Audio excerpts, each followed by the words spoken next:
What's up, everybody? Happy Wednesday. I hope you're all having a great day. Today, we're doing something a little bit different. I was inspired by my good friend and fellow content creator, Buffington95, who recently ranked all of his fighting game mains. So without further ado, we're just going to jump right into it, right? There's no reason not to. So, we have here all of the fighting games that I put enough time into to comfortably say that I have a main in that game. You'll notice that some of the pictures are not all there, like the top of Hisako's head is missing, the top of Ino's head is missing, the top of Testament's head is missing. I'm far too lazy to resize everything that I screenshot, so we're just gonna deal with it. So we're gonna start. We're gonna start at the very beginning. The very first fighting game that I ever played was Killer Instinct 1994 on the Super Nintendo, and I always played Riptor. Now, anybody who knows me, because Riptor is a charge character, and anybody who knows how I play fighting games and the archetypes in fighting games that I like to play, knows that I don't really like charge characters all that much. So why Riptor? Well, it's because I was 5 when this game came out. I didn't know what a charge character was. It was a dinosaur, and I'm always gonna pick a dinosaur if I can, because dinosaurs are fucking cool. Why wouldn't you? So Riptor on the SNES, solid fun character. I would put Riptor probably in B tier, because like going back and playing, KI 94 now, it is a charge character. And trying to do charge motions on a Super Nintendo controller is not the easiest thing in the world to do. So yeah, it's a B tier. Also, for clarification, this is not like, I'm not ranking these on competitive viability. I'm ranking them just solely on how much I like to play the character. And yeah, because I was 5 is an excellent reason. While we're on the topic of dinosaurs, the second ever fighting game that I ever played, and that I was obsessed with for a very long time, also came out in 1994. Primal Rage! Originally on the arcade machines, and then also on the Super Nintendo. Vertigo is a weird, like, dinosaur-cobra hybrid, which I thought was really cool, because if there's a thing that I love almost as much as dinosaurs, it's snakes. Snakes are awesome. The thing about Primal Rage, though, is it's backwards. Like in almost every fighting game, you do, like, for your special moves, you do the motion and then hit the button. But in Primal Rage, you had to hit the button and then do the motion. So it was kind of wonky, and for that reason, not as fun as Riptor. I think I'm gonna put Vertigo in C tier, because, like, still a dinosaur, so it gets bonus points for that. Charizard. Pokken is a game that I don't like. I thought it was gonna be cool. Because it's Pokemon, which I love, and when the game was first announced, everybody made it sound like it was going to be like Tekken, but with Pokemon, and then it wasn't that at all. It was something completely different. It had this weird, like, half 2D fighter, half arena fighter, and, like, Charizard as a character, like, in the 2D part of it, Charizard was pretty cool. But the game as a whole, I just really didn't enjoy. So Charizard is going to go right down here in D tier. Sorry, Charizard. You may be the best Pokemon, but your game wasn't very good. Speaking of games that aren't very good, anything done by NetherRealm. Which brings us to Injustice 2. I was a Scarecrow player. And the reason I got into Injustice is because like I don't like Mortal Kombat, right? Not a fan of the system. Having a dedicated block button, I'm not into it. But Injustice was a holdback to block, which is automatically better. But it still played very much like a Mortal Kombat game, which I don't like. Also, Scarecrow's kit wasn't very good. I just really like the character in like the Batman mythos. So Scarecrow somehow is worse than Charizard. He's going in D tier.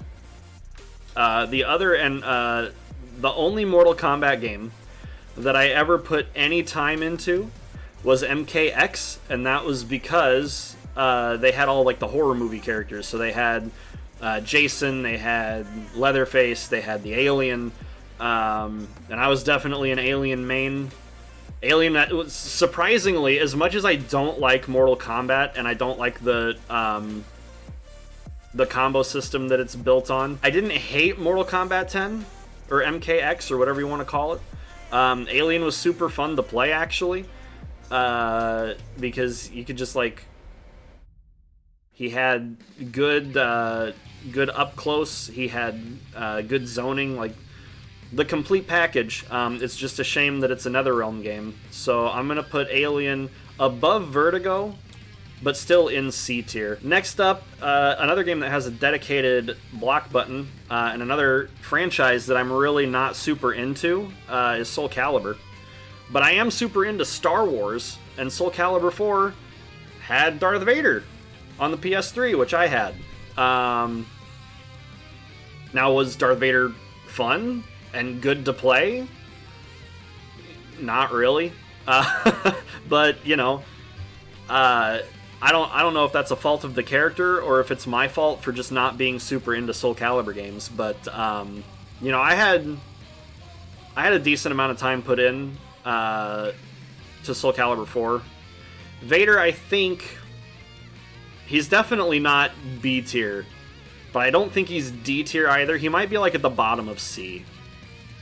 He might be at the bottom of C tier. I think that's an appropriate place to put him. And you know, since we've got the Hilda theme playing in the background, let's just talk about Under Night and Carmine. Carmine's a really cool character. Everything he does takes away his own health, but you know, you get to throw your blood around, set traps. The combo system in Under Night was really cool. I was just really bad at it. But I think that's because Under Night was like right around the time that like Dragon Ball FighterZ came out, and I said I actually want to take fighting games seriously and like get good at them. Under Night came out around the same time, or at least people in our local were playing it around the same time as Dragon Ball, and I said, yeah, why not? And I was not ready for Under Night. That game was way beyond my skill level, but I bet if I went back to it now, it'd be a lot more fun. Carmine is gonna go in B tier. If I went back to it and reassessed, he might be higher. But as it stands, just because like when I played Under Night, I wasn't really good at it, and I just died to everybody. So we're gonna put him in B, below Riptor, because he's not a dinosaur, obviously. Let's see, what should I do next? Well, we were talking about Dragon Ball, so let's just do Dragon Ball, because I've got because since it's a team game, I have to have 3 characters for Dragon Ball, and my original team, since Broly came out, he was like the first or second DLC character that released. So ever since he came out, my team has been Majin Buu, Broly, and Super Saiyan Vegeta. And we're just gonna start. We'll start with Majin Buu.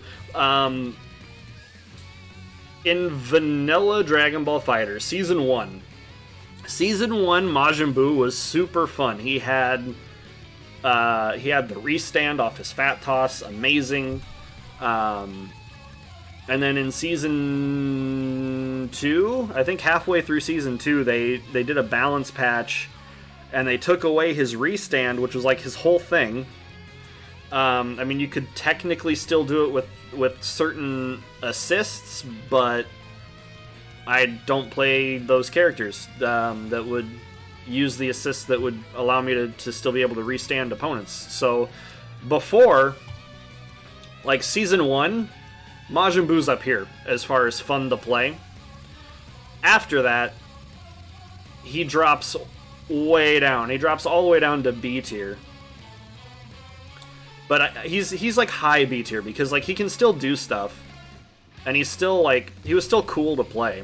But he lost a lot. He lost a lot, and that makes me sad.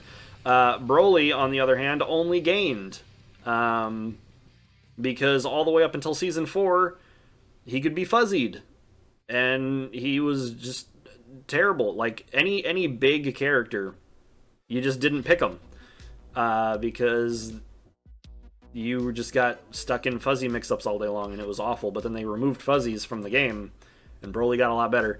But he's not above an A tier. Like, it's cool because maybe he might be an A tier actually, because like he's got armor on everything. He just grabs people. It's pretty cool. Yeah, I think Broly's an A tier, fun to play character. Vegeta, on the other hand, is not fun to play at all. He's the most basic, doesn't have anything. I take that back. He does have a DP, and the DP is fun. In fact, I have more than one clip of me just running up to people in neutral and just doing the DP in their face, because it's Dragon Ball FighterZ and they're gonna push buttons. Nobody blocks in that game, at least not online. But Vegeta, still not a B tier fun character. Clip's DP is fun. Come, hey now, I see you. Don't do that. I put him at the top of C tier. Like he's moderate. He's moderately fun. Not great.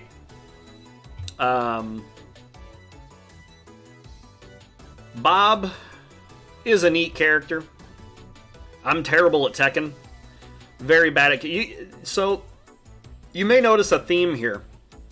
Big fat guy. Not fat, but a big guy. And another big fat guy. I kind of gravitate towards big fat guys in fighting games. I don't know why. They're fun to me. They got speed and weight. That's Bob's whole thing.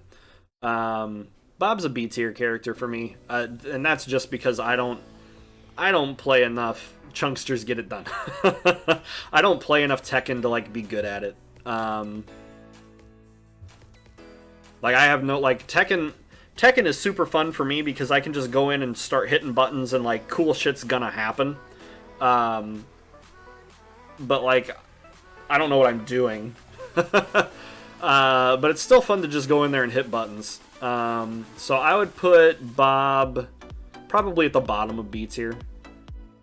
Because he's cool. Now, my next pick here, I don't know if you want to call... Some people won't call For Honor a fighting game. I call For Honor a fighting game. And man, I fucking love For Honor. I should re-download that and start playing it more, because that game is just so...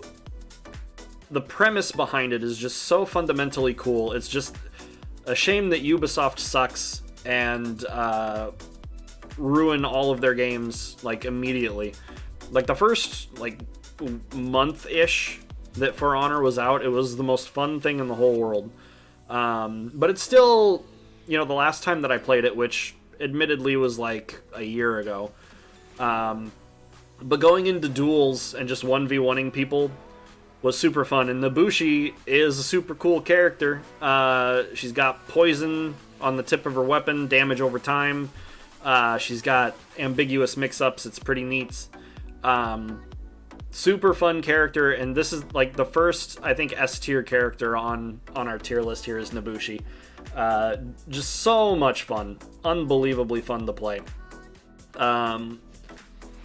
Another character who is really fun to play, but is definitely not like S tier,